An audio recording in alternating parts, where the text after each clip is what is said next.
Mən bilmirəm hal-hazırda xəbər saytlarını ümumiyyətlə oxuyan var ya yoxdur.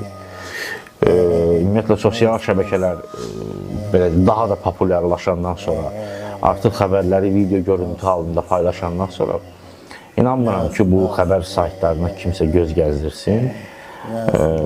Bunlar necə ayaqda qalıb çox maraqlıdır. Hətta yaxın gələcəkdə indi gördüyünüz analog televiziyalardır filan. Radio yox, radio nə qədər ki avtomobillər var, radio həmişə olacaq. İndi digital formada olacaq ya belə bilməm, amma televiziyaların və bu xəbər saytlarıdır filan, bunların hamısının sonu gəlib.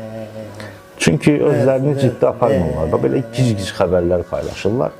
Ona görə də, əziz dostlar, mən bunu ifşa elədim. Gələn dəfə də başqa xəbər saytını ifşa eləyəcəm. Ona görə də kanalımı izləməyə davam edin. Özünüzə yaxşı baxın. Görüşərik. Hələlik.